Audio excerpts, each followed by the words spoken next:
same. It's kind of a tricky thing because then she can access the person's email address and everything else. And they have ways of telling the difference. Well, yeah, one of the things that I'm thinking about though is that IT, computing, internet, it's all relatively new. Comparatively speaking, it's all relatively new. And so many of the laws and regulations and rules that all exist are for a different era. And what you've got is various groups like the FSF or like ACS law or whatever. They're all trying to define what is right and what companies can do, what they should be allowed to do, what they shouldn't be allowed to do. And so many of them are just, it's like the Wild West. It's like the pioneers when they go out to the States and they're staking out, they're getting their own patch of land, they're staking it out, and they're making new rules based on what they can do until someone says no, they're going to go ahead and do it, and they're going to try and argue that it's financially beneficial to the economy for this business model to exist. That it's a good thing. And you've got people on the other side saying, like, no, it's not. And that's one of the things with Form was they've because there's nothing in law that says they couldn't do it, they're arguing that, well, they're not doing anything wrong. And it's the same with the sending lawsuits out to internet-connected printers, saying you've been sharing the Hurt Locker or whatever. It's the same thing. There's nothing in the law that says you shouldn't do that, or that you can't do that. So they're saying, it's a business. Hey, we're in this to make money, so we're just going to extort people until the law says you can't do it. They're going to go ahead and anyway.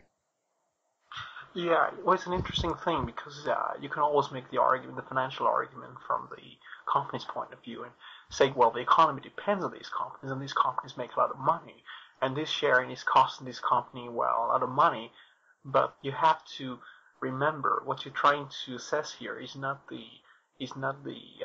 possibility of a different economy. You're looking at the status quo and you look where the money is going. Well, we can talk about losses or theoretical losses and what they want to try and say to you, this is the only system that can exist, and anything else which challenges this existing system will not be profitable or will not be able to replace that.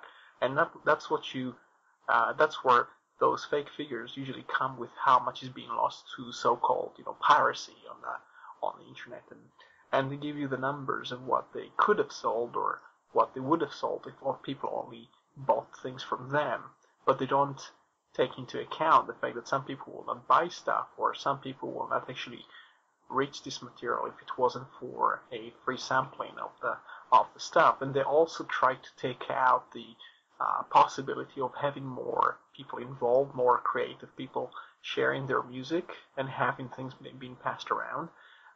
They want it to seem like in the case of security, they want to try and put the security industry as some sort of very valuable thing that should not be taken out. Now, of course, the security thing is a very wasteful thing if you can have security by design. If you have the music industry, or it's not even the music industry, you have to separate between the music industry and the recording industry, where the recording industry is just really a sort of a facilitator or a middleman for people who actually have the talent.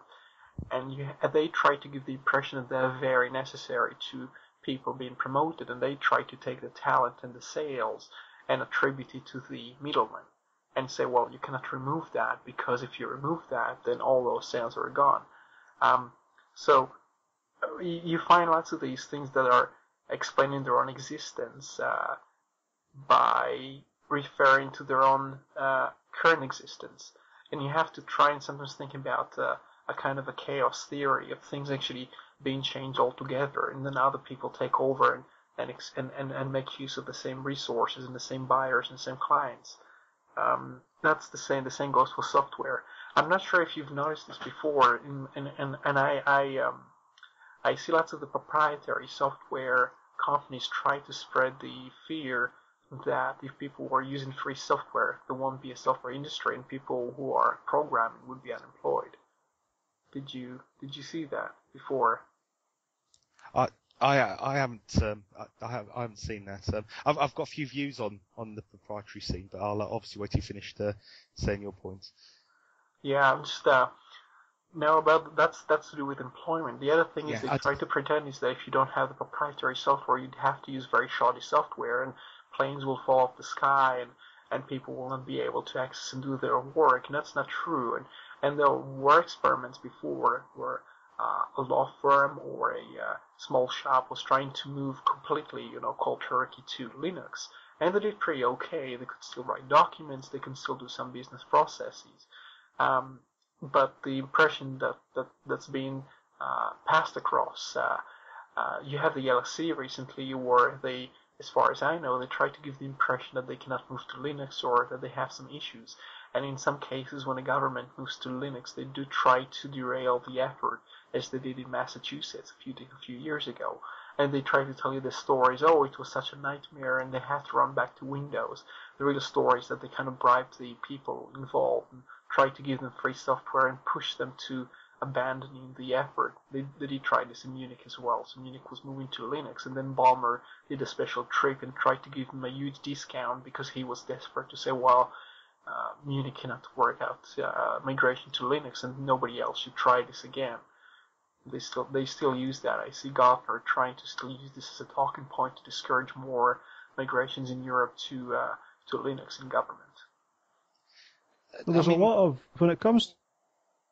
Sorry, Gordon. No, sorry, Gordon. You go ahead. Right. No, I was just going to say on that to discourage them. I mean, a lot of that is, they'll do the dirty tricks behind the scenes in places that the end user doesn't know what's causing it. All they know is something doesn't work. Whether that could be going to a government website and it's got some ActiveX component that it demands Internet Explorer. It's not, you can't just switch the user agent and tell it you're Internet Explorer. It demands Internet Explorer or it won't work. And they say, well, only Internet Explorer. And then you think, well, how do I get that in Linux? Well, guess what? Microsoft are never going to make Internet Explorer for Linux. That's the whole point of keeping you on Windows. And they say, well, why? Then the customer thinks, well, why would the government choose that? Without being aware that there's all this lobbying pressure to use Microsoft solutions at the back end for different government departments to ensure that. Without actually being honest about the reason. And there's stuff like Samba as well. There was, I think it was Jeremy Alliston at one point. He found out that the Windows engineers were officially sanctioned to fuck with the Samba protocol, that's in his words, to ensure that it was only ever going to be Windows compatible, so that the Samba couldn't connect from Linux. And all of the actual, when you switch to Linux and you try to connect things, you try to run things, you try to convert things, a lot of it you don't realise why it doesn't work. And many of the reasons, not all of them, but many of the reasons are because Microsoft do things behind the scenes to ensure that it doesn't work, to actively make sure it doesn't work. But you, the end user, if you don't know any better, you assume, well, this Linux is rubbish. It doesn't work. I mean, that also plays into the patents as well, the licensing conditions for MP3 playback and Flash or Silverlight, Mono, whatever, Moonlight. But yeah, I mean, there's all these business decisions that are held behind the scenes that the customer never knows about, and they just assume Linux doesn't work because it can't do all these things, and they don't realise why. We actually have some very, I probably should say, colorful emails from Bill Gates himself talking about how he intends to use that as an advantage.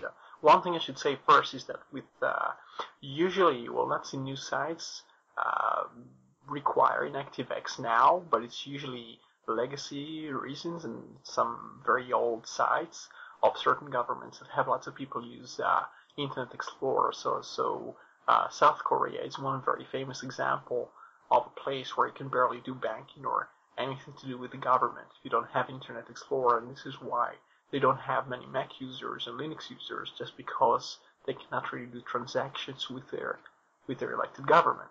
But one thing I probably could read you parts of an email from Bill Gates where he explains well, basically his engineers want to be more friendly towards platforms, and he himself is trying to ensure that they don't do that.